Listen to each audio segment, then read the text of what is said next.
So first tractor, we got one of the little grey menaces. This is the tractor that was mass produced by the Irish engineer Harry Ferguson. One moment.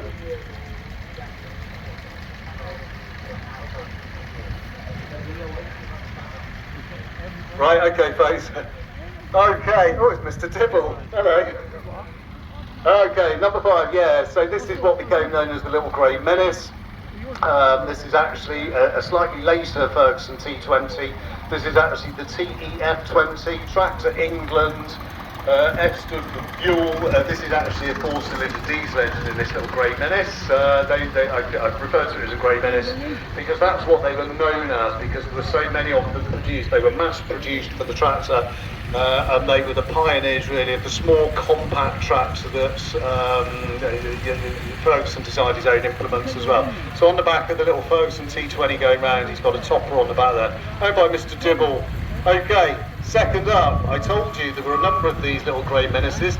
This is one of our little Fergusons. This is the TED Ferguson T20, Tractor England.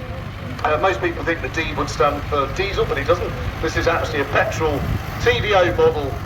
This is actually, interestingly, it's fitted on the back, not only with the driver's tank, as I just noticed, for a hard day in the sun, but it's also fitted with a Ferguson transport box, or link box. So Harry Ferguson not only designed and developed a small tractor for the farmers, he also designed the 3-point linkage, the hydraulic 3-point linkage that's still in use on any tractor nowadays, both front and back. So Harry Ferguson, interestingly, he patented the design for the 3-point linkage in 1925. So it's actually 100 years ago this February that Harry Ferguson invented and patented the 3-point linkage. Morning. So in front of the commentary box now we've got one of the larger, one of the red giants they were known as, late 60s, early 70s. Ferguson merged with Massey Harris in early 50s, then towards the latter part of the 50s, 1958, they dropped Harris and it became Massey Ferguson. So we got the Massey Ferguson 165, that was the second in the range of the Red Giant range that Massey Ferguson developed towards the latter part of the 60s. The 135 was the smallest, then there was the 165 and 175, 178, 185 and so on. On the continent they had slightly different tractors. The 130 was the smallest one on the continent, and we may have one of those here. Okay, next up in front of the commentary box, one of the Massey Ferguson 35X's. Now this one, most people would assume, should be red with silver wheels, but this is actually the industrial variant. A lot of industrial machines were painted yellow, and the story goes that in America a lot of the Cletrac and the early Caterpillar tractors were painted in a dark grey because that's all they had, and this caused a lot of accidents on the roads, so they decided to paint industrial machinery yellow to make them high visibility. So all the high vis that people festoon themselves with nowadays isn't possibly a modern thing, but that's the Massey Ferguson 35X model, and that is the industrial version. Interestingly, for industrial tractors, actually fitted with a PTO. A lot of them didn't have PTO or hydraulics. Some of them have PTO to power compressors. Next up, David Brown. Okay, one of our legends, David Brown, gear manufacturer from Meltham. He was also interested in designing and building tractors. So this is the David Brown Cropmaster. I'm going to hazard a guess, is it the AK1? 1947, yeah, so the David Brown Cropmaster. If you have a look as the driver's moving around the parade ring, he's sitting off to the right slightly. So David Brown incorporated this wide bench seat that fitted between the wings between the rear tyres. And this enabled the driver to sit offset to one side so his legs didn't straddle the transmission. And this enabled the dog or his wife or his lady friend or whoever to transport them around the farm to market. So that's the David Brown, 1947 David Brown Cropmaster. Interestingly, David Brown, just after they'd developed the Cropmaster tractor, prior to this they were in kind of a business partnership with Harry Ferguson, the inventor of the 3-4 linkage of the Little Grey Fergie.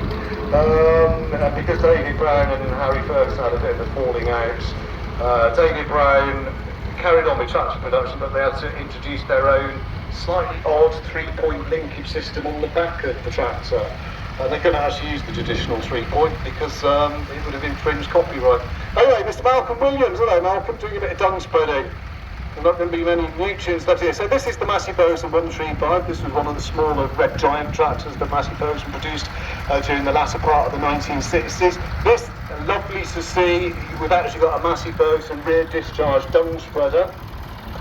This is actually a PCO driven one, which is unusual. A lot of the ones of this era would have been what we call land drives. So as the tractor moves forward, the rotating wheels engage the bed and the augers, and then the material moves to the back and gets fed. But that's a slightly later Massey Ferguson rear discharge dung spreader.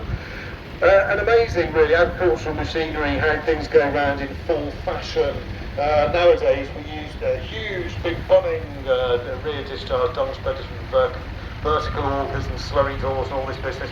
A lot of people think rear discharge dung spreaders are a fairly modern invention, but actually the earliest dung spreaders were all rear discharge rather than side discharge. Okay, next up, hello. We've already seen the David Brown Crop Masters, so this was this is a David Brown 780, I'm going to hazard a guess. It is a 780, well done. I was trying to work out what he said on the bonnet, but the paint and the decals have long gone, so I guess it was either 770 or 780. So this is the David Brown 780, so following on from the Crop Master there, the David Brown 900, which was red with blue wheels, wasn't very successful, and then they moved into the range which were red with yellow wheels, the Primrose range, and then they went to this orchid white with chocolate brown transmission. So that's the David Brown 780. I hazard a guess from about 1968, 69, something like that. Excellent, just put a hand up. Next up, Jason. Hello, Jason. Jason has got a soft spot for David Brown tractors. Again, this is a beautifully restored David Brown 885, another one of our industrial tractors.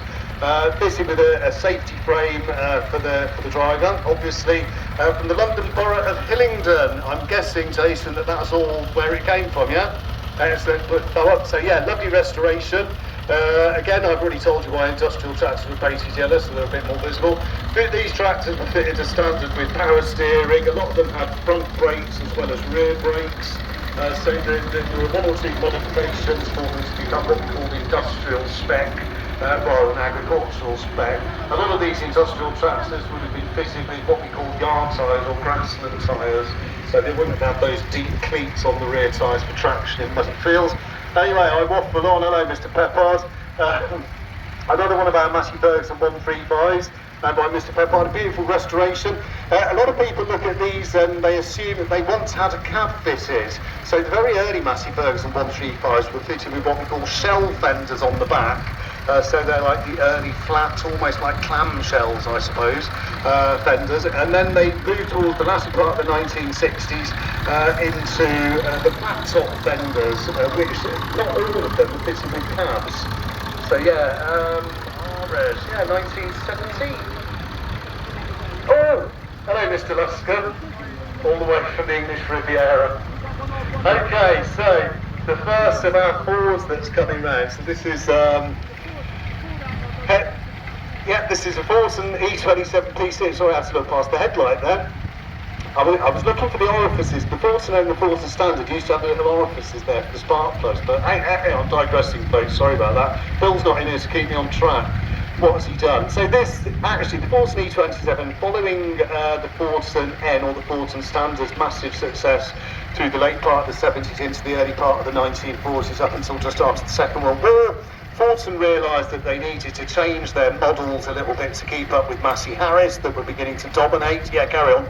And they kind of developed what became known as the E27N. A lot of people used to call them tall Marys or high majors. But the Fortson E27N that's going round is probably 1948, 49, 48, well done, thank you.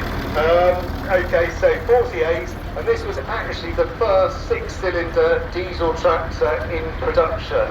So Fortson used to put their own engines in, but they went to Frank Perkins Peterborough, and they put the P6 engine in, which made it the first production six-cylinder diesel tractor.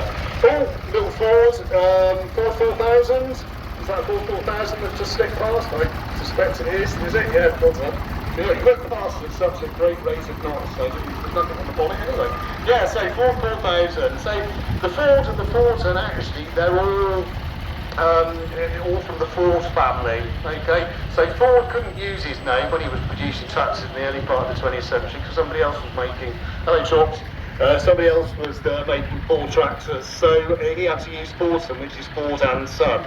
Anyway, towards the end of the 50s into the 60s, Ford could finally use his own name, and following the success of the Fortum Major and the Fortum Dexter, we haven't seen any of those yet, but I'm sure we will, they went into their 4000 range. So the Ford 4000 has just drifted by, and that's actually fitted with a rollover safety frame. So these during the early part of the 70s became a legal necessity.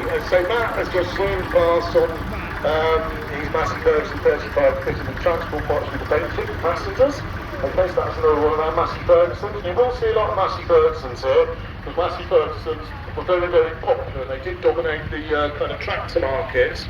I could talk about tractors. The term tractor was used originally in about 1910, 1911 by an American manufacturer of tractors called Hart Parr.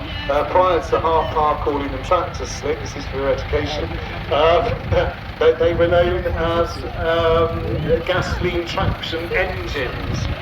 Which is a bit of a mouthful, so Hart Parr started calling them tractors, and it seems to start. Anyway, hello Slick, how are you? Date for your diary next year, Foes Anstey Tractor Rally. Slick does a wonderful job, and more about that a little bit later on. I'll tell you, we've seen the David Brown Cropmaster. David Brown 780 drifted off. This was the predecessor to the David Brown 780.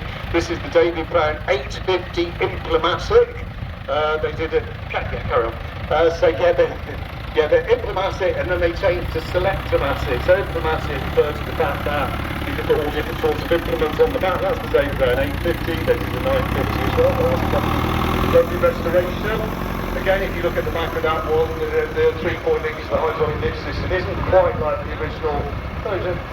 Isn't quite like the original Ferguson 3-point link, because David Brown still couldn't use it, because Harry Ferguson would have got very upset. So yeah, David Brown 850 Implematic, and the 780 that went around earlier on is all 23. Anyway, okay, cheers. Good, hello Barry.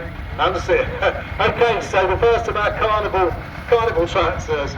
So most of you in the field will probably be aware that Somerset is very famous for its carnivals.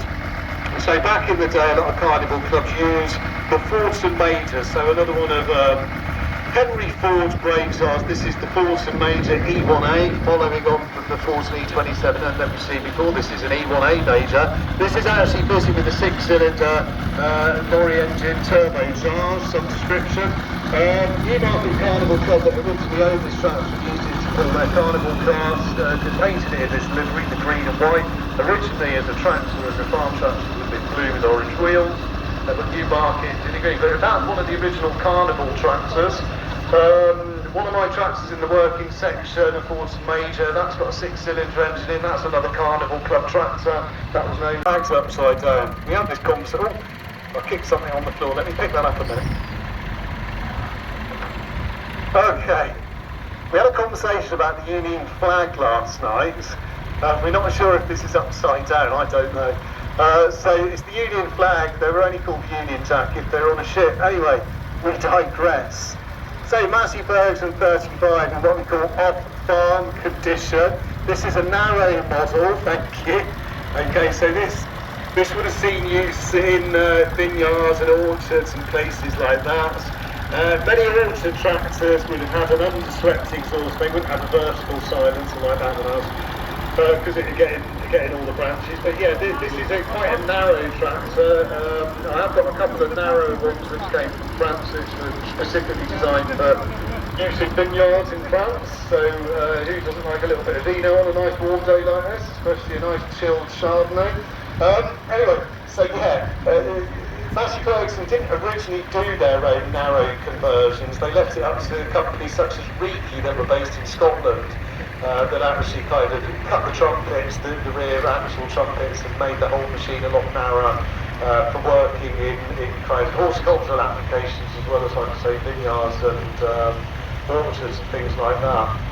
So little Massey Ferguson 35 was actually on the side of that bonnet.